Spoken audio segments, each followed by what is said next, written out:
Koma. Bwana huyu hapa ni mbuji na mshititi wa lugha au shinadhimu ya Kiswahili Mwite Salim Mwanangwa wa Ahmed. Kauli ambayo waungwana wanapenda kuisikia ikipenya kwenye nti zao za masikio ni kwamba karibu. Na mimi nakwambia karibu uendelee kulambaza nami. Leo katika mradi Koma niko na mtu mmoja mkubwa sana, mtu wa ushi, mtu ambaye ana mchango mkubwa sana kwenye sekta ambayo sisi tutakwenda kuijadili na kuizungumza hivi punde tu. Bwana karibu sana mzee wangu. Bwana asante sana. Bwana jina nani? Kwa mimi naitwa Salum Doto Majagi. Alafu sijui kwa nini umeniuliza jina wakati jina langu nalijua. Hapana, mimi nakujua jina lako, lakini kuna wengine sasa hivi wako za Umbwinde wanataka kujua huyu bwana nani. Kwa mimi mwenyewe kusema. Of course. Mbona Shobo anamsemea kwa pale. Umeshanielewa vizuri bwana. Kitu ambacho nataka tujadili hapa ni kwamba kwenye ujumla wa sanaa. Of course ninajua kama sanaa ina tija na ina maslahi kwa namna moja au nyingine, lakini inawezekana mimi nikawa najua, ila kwa sababu wewe ni nakuelemea na umeweza kufanya mambo mengi sana, nataka uniambie sanaa ina mchango gani kwenye jamii? Okay. Cha kwanza nina furaha sana leo. Mara nyingi zaidi ya miaka mingi nishawahi kukaa na wewe, lakini kwenye filamu. Ndio. Unajua tulikuwa tunapiga stories za kwenye filamu na vitu kama hizo, lakini leo umekaa kama wewe mtangazaji na mimi mgeni rasmi hapa. Kwa hiyo najisikia fahari sana. Hivyo. Kwa hiyo hongera pia, kipindi ni kizuri na kinafanya vizuri. Shukrani sana. Hongera kwako, hongera kwa timu. Asante. Sasa of course sanaa kama sanaa ni kitu ambacho ukisema sanaa maana yake hamna namna ya kuitenganisha sanaa na Mwenyezi Mungu. Yaani kabla ya tafsiri zingine zozote, maana ya sanaa ni uumbaji wa Mwenyezi Mungu. Yaani kabla ya uumbaji wa ulimwengu, kile kitendo cha ulimwengu kuumbwa na vitu kuwekwa ilikuwa ni sanaa mbinguni. Ni sanaa ambayo ili exist ndio ikafanya dunia iwepo, ikafanya binadamu iwepo kiimani. You understand? Kwa hiyo ukisema sanaa, hakuna namna ya kuitenganisha sanaa na uumbaji au na ukuu wa Mwenyezi Mungu. Kwa hiyo sanaa ya kwanza ipo kwa Mwenyezi Mungu mwenyewe. Okay, alafu sanaa ya pili sasa akaweka kwenye maarifa na utashi wetu sisi binadamu.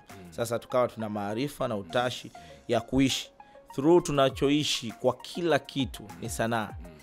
Wewe Salim Mohamed unaamka hapa, unataka umeamka unaenda kuoga. The way wewe kuna mwingine anaweza kusema mimi naweza nikaanza kuoga kwenye mabega kushuka chini. Yeye anasema mimi naanzia kwenye kichwa maana napenda nywele zangu, mimi nywele sigusi. Of course. Kwa hiyo namna vile maisha ya mwanadamu anachoamua kukipanga ni sanaa, ile inatumika kwa kila kitu. Kwa hiyo sanaa bila shaka ina tija kubwa sana katika uumbaji wa binadamu. Sasa katika maisha ya sasa hivi ambayo sisi ambao tunafanya sanaa kama kazi au kama sehemu yetu muhimu na kubwa katika maisha, I say bila kuwepo na sanaa dunia inaweza ikawa kwenye hatari ya kupata ugonjwa wa pressure. Sio pressure kwa binadamu, yani dunia yenyewe, ulimwengu unaweza kuwa kwenye hatari ya kupata ugonjwa wa pressure, kwa sababu sanaa ndo kitu pekee ambacho kinatumika cha kwanza kufanya akili ya binadamu au akili ya maisha kurelax, yani kuwa down, yani kuipoza na kuiburudisha kwa wakati fulani. Hii sanaa inatumika. Sanaa tofauti watu wanatumia kwanza kuifanya. Yani kwa mfano ambavyo dunia ingekuwa haina wanawake, watu wangekuwa ugua wazimu. Mzee wangu ingekuwa ngumu sana, kwa sababu wanawake wenyewe ni sanaa. Ushafahamu? Yani uumbaji wa wanawake wenyewe ni sanaa. Kwa hiyo ndio maana tunajua hii sanaa tofauti. Kwa hiyo kama dunia isingekuwa na wanawake ingekuwa ngumu, ndivyo hivyo dunia isingekuwa na sanaa ingekuwa ngumu sana kwa watu. Ingekuwa hii dunia ingekuwa kazi sana. Kwa hiyo hawa watu ambao wanafanya sanaa kama huyu msanii huyu, alafu mambo ya kisanii sana, alafu ana usanii mwingi yule, wanaosababisha mpaka hawa watu wakaona sanaa kama ni kitu fulani cha ajabu. Kwanza dhana hiyo ipo Afrika. Sidhani kama kwa nchi zilizoendelea wenzetu wana dhana hiyo, hapana. Iko Afrika na tunatumia hivyo kwa sababu Afrika ni sehemu ambayo imechelewa kuirasimisha sanaa kuwa sehemu muhimu ya binadamu kuipatia kipato na kuwa ndo professional yake. Kwa hiyo Afrika tumechelewa. That's why kuna vitu vingi sana vikionekana kwenye sanaa huwa vinaonekana wanaigiza au wana act. Na wewe unaleta usanii, maana yake imetumika sana kwenye utapeli. Yaani wewe Salimu hapa ukinitapeli nasema bwana unaniletea usanii bwana. Unajua vitu kama hivyo. Kwa sababu vimeanza na sanaa ya maigizo ambazo nyingi zilikuwa zikitazamika kwenye sanaa za maonyesho labda majukwaani, watu walikuwa wakitazama mara ya kwanza. Kwa hiyo mtu akiangalia vile anaona haya ni maigizo anafanya. Kwa hiyo tumeitumia kama tafsiri ya kuileta hata kwenye utapeli kwenye maisha ya kawaida. That's why imekuwa ni lugha ya watu wanaoitumia mazoea. kitu ambacho sio kizuri pia. Lakini ni sasa mtu anasema bwana acha mambo ya Uswahili. Sasa sisi Waswahili tusemaje? Unajua vitu kama hivyo. Kwa hiyo ni baadhi ya vitu kama Uswahili ni mbaya. Ni mbaya. Wakati wapo Waswahili ambao wanapaswa watukuzwe na wamefanya mengi. Ndivyo hivyo hata kwenye sanaa. Wapo wasanii ambao wamefanya mengi na wao unawajua, na sanaa ni kitu muhimu sana. Na leo wako kwenye platform kubwa na kabla sija kwenda kwenye swali la kwangu jingine, nilikuwa nataka kwa faida kwa sababu ya ukubwa wako. Kwanza wewe ni mtu mkubwa sana. Na of course mtu mkubwa anaambiwa na watu. Najua uko humble, upendi makubwa, upendi makuu, lakini wewe ni mtu mkubwa. Leo kwenye timu yangu niliwaambia ni mtu mkubwa sana, na ni kiu yangu leo akifika hapa nitafurahi. Umenifahamu? Walikuwa hawajajua niliposema anakuja na nikasema nani, kila mmoja alishangilia. Of course timu yangu inakupenda sana ndugu yangu. Ndugu yangu, kwa ukubwa uliokuwa nao na baraka tele Mungu alizokupa za talanta tofauti, wako wengi wanakujua ikiwepo wakina sisi, lakini wako saizi mtu kama ndo kwanza anakuona, kwa kumdhirishia ukubwa wako unaweza ukampa faida ya asili ya sanaa. Kila kabila of course lilikuwa lina sanaa yake wakati wa kufanya vitu, kama Wahehe wakati wa kulima walikuwa wanajaribu kufanya 1 2 3. Wewe unaweza ukatugusia kidogo kwa nyanja ya taaluma? By the way, sanaa ni pana na hakuna falsafa moja ambayo imesema sanaa ilianza hivi. Falsafa ziko tofauti kutokana na kanda tofauti za jamii, kutokana na aina ya maisha ya mazingira ambayo jamii inahusika. Kila mmoja alikuwa anatoa sanaa yake. Mfano, kuna jamii zilikuwa zinaweza zikatengeneza materials za chuma miaka hiyo. Kwa hiyo wengi walifanya sanaa ya chuma. Tofauti na kuna jamii zilikuwa zinaweza kutengeneza sanaa ya mbao labda na mambo ya viungo nini, nani ule udongo kufinyanga. Kwa hiyo inategemea na mazingira na tofauti. Lakini sanaa kijumla ilianza kipindi mwanadamu wa mwanzo anahangaika kurahisisha maisha yake. Yaani pale ninapotamani kurahisisha maisha yangu kwa namna yoyote, ati ikaja. Pale ninapotamani kutuliza akili yangu, ati ikaja. Yaani ninafanya shughuli za kujifanya maisha yaendelee, lakini kuna wakati ambao sanaa ndio inatumika rasmi zaidi. Baada ya shughuli zangu nahitaji kupumzisha akili yangu, sanaa ndio ina exist zaidi. Aidha nijiburudishe mimi au nione burudani ikiwa mbele ya macho yangu. Kwa hiyo zipo sanaa za mwanzo zaidi. Mfano nawaambiaga watu, mtazame hata mama ambaye ana mtoto mchanga. Mtoto yule atalia usiku, mama ataimba nyimbo zozote.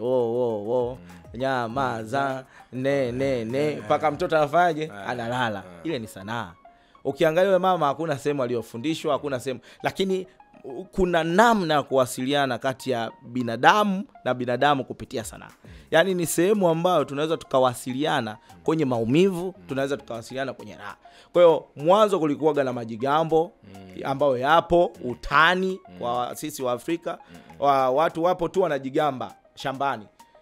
Koi wanajigamba kwamba sisi tunaweza, sisi na nini. Huyu mwingine atakuja atacheza kidogo, mwingine ataruka sarakasi sana ile, mwingine atachezea moto, mwingine atakuwa na joka. Yalianza majigambo, zilianza ngonjera, zikaanza hata wakati mwingine kwenye misiba mtu akifa, kwa sababu Salimu mimi nawe tunataniana na kuamshia moto hadi kwenye msiba. Hata unamgeza zile alipokuwa anaongea hapo paka mademu zako wa pembeni na wataja achana mkeka, you understand? Kwa hiyo sanaa ilianza kutokana binadamu alipokuwa anapambana kutengeneza maisha yake na kutuliza akili yake baada ya kutengeneza maisha yake.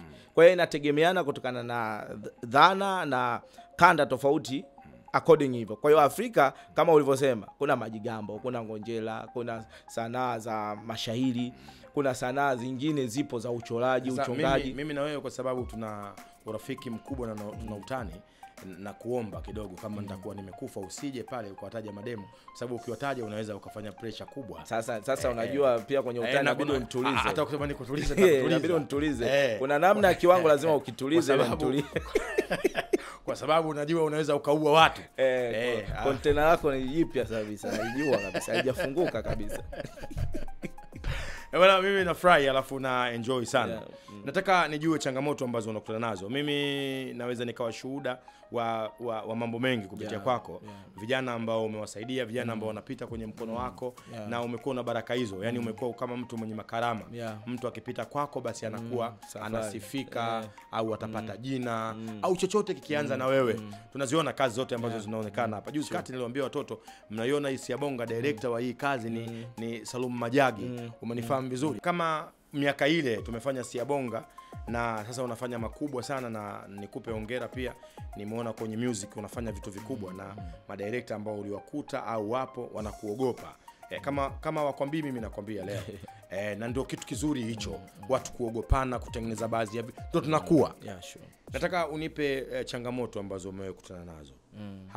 Hasa kwenye kubadilisha, kuonesha dunia kama una talent kiasi gani, kuacha movie, sio kama umeacha lakini kuingia huko na nimeona video zako nyingi unawaletea mtindo wa scene to scene, shot to shot, ili video iweze kusema.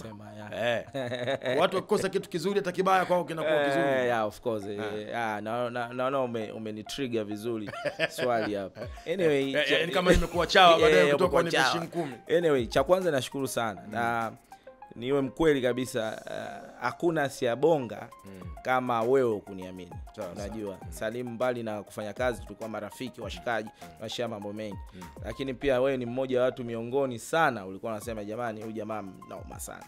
Kipindi hamna mtu yote anaweza kusema hivyo. Kwa hiyo kwenye music video mimi story kwenye music video, mimi nilikuwa na share mawazo nyuma ya kamera, hasa kwa madirector wa video, kwamba nilikuwa kama director wa ubunifu kabla sijaanza kushoot video za muziki. Kwa hiyo director anaweza kaa na video yake, hajui script, hajui tufanyaje. Kwa hiyo director anaweza kaa na video yake, hajui script, hajui tufanyaje. Mara nyingi nilikuwa nikitumika sana kushare idea ya kwamba okay, hii video iweje, tufanyaje kitu kwenye hii video na iwe tofauti na iwe unique.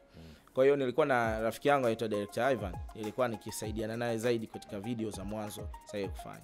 Kwa hiyo baadaye tulifanya video moja ilikuwa ya Majizo, msanii wa Majizo. Sasa ile video Ivan alifanya, alafu Majizo hakuipenda, yani hakuexpect kile kitu. Sasa mimi kila nikisikiliza nyimbo nasema Ivan, mbona mimi kuna video naiona hapa? Kwa hiyo Ivan kwa sababu alikuwa amechoka akasema anyway mkaishoot kama unaweza.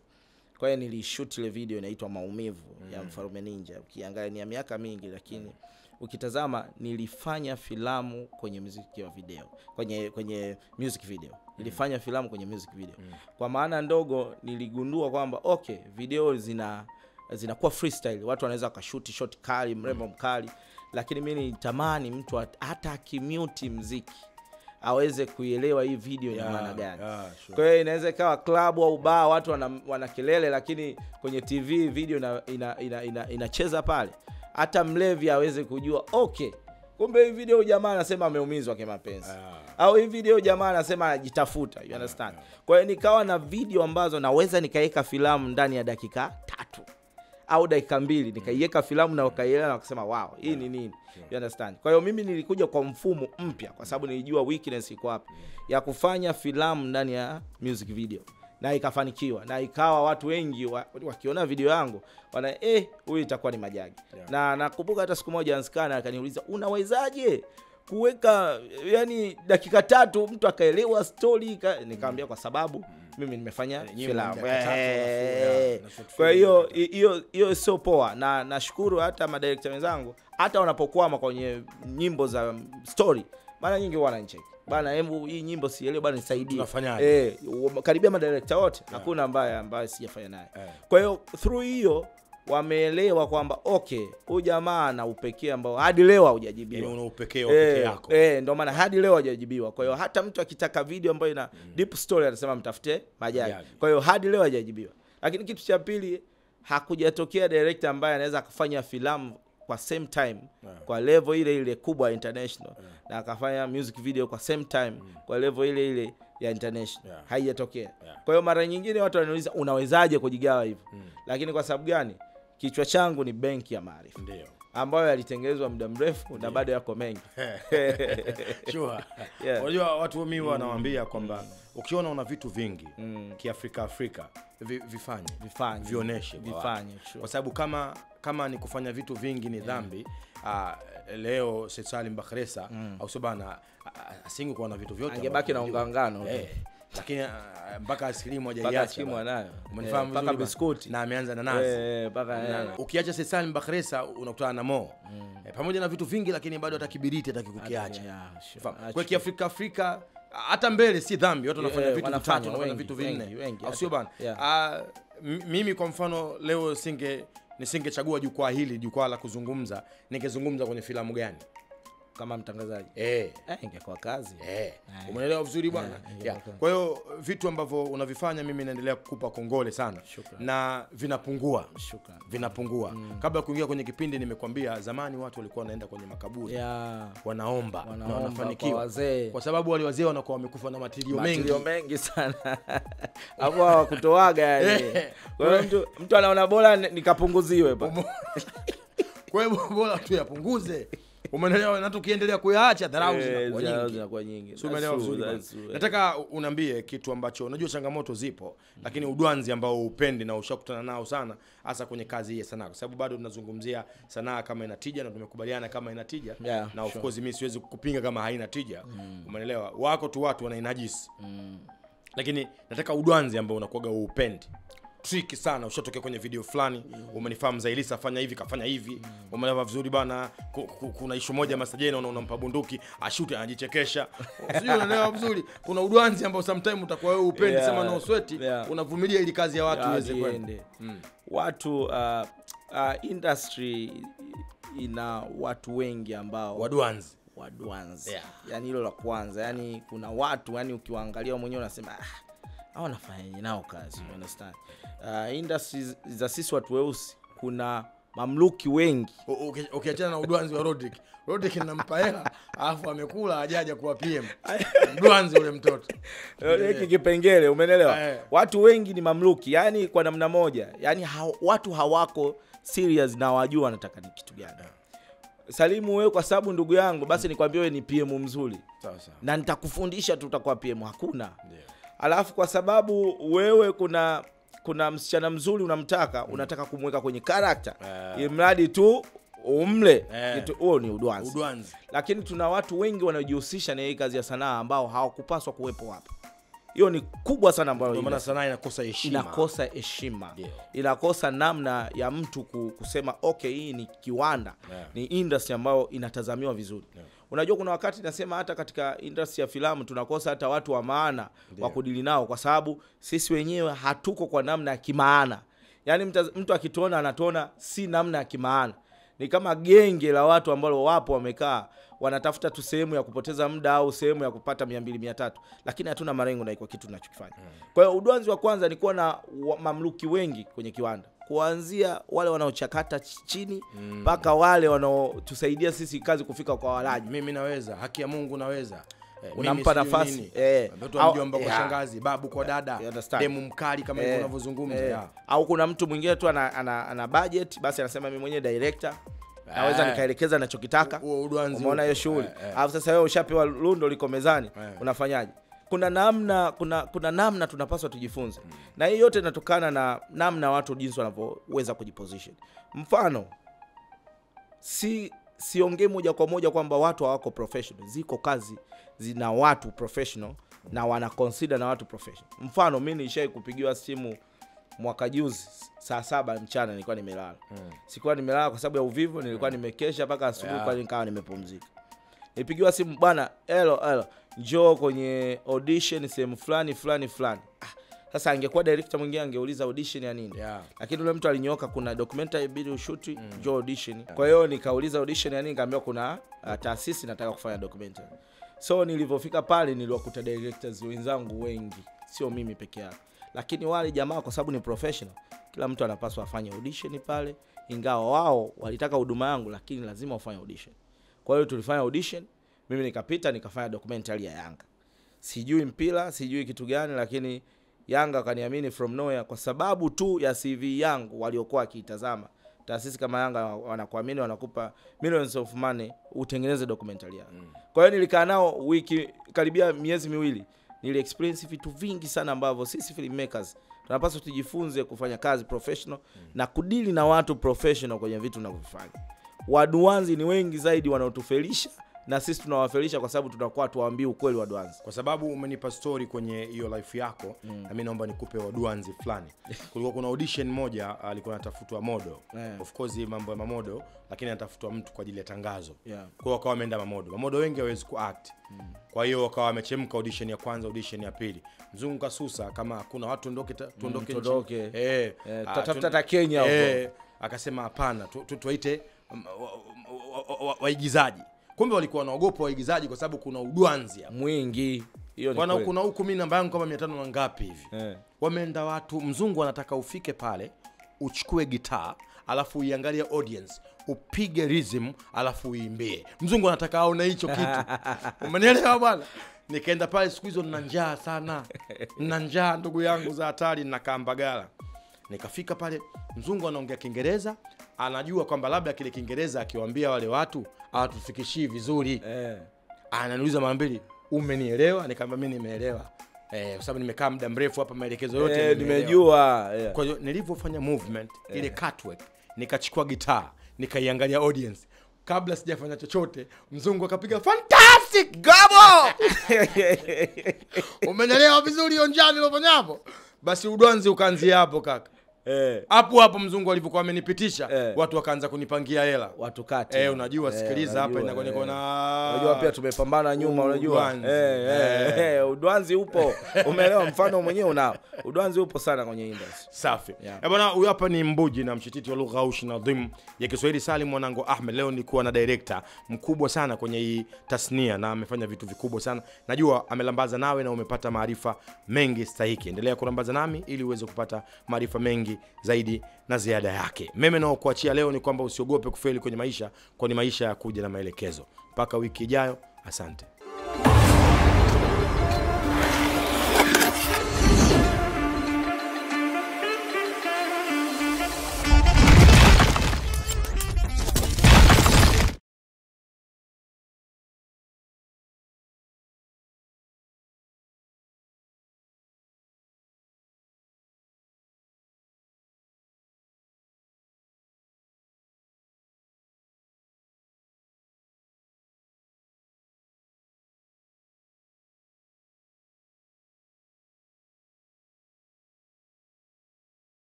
Sanaa ina mchango gani kwenye jamii? Bila kuwepo na sanaa, dunia inaweza ikawa kwenye hatari ya kupata ugonjwa wa pressure, kwa sababu wanawake wenyewe ni sanaa. Mimi naweza, haki ya Mungu naweza. Wewe kuna msichana mzuri unamtaka, alafu ana usanii mwingi yule ambaye ana mtoto mchanga. Zamani watu walikuwa wanaenda kwenye makaburi wanaomba. Mabwana, acha mambo ya Uswahili. Ukiacha Salim Bakhresa unakutana na Mo. Hii dunia ingekuwa kazi sana. Nataka unipe changamoto ambazo umekutana nazo. Mademu zako wa pembeni na wataja, sababu unajua unaweza ukaua watu. Bwana, wanaletea usanii bwana. Asili ya sanaa. Nyamaza ne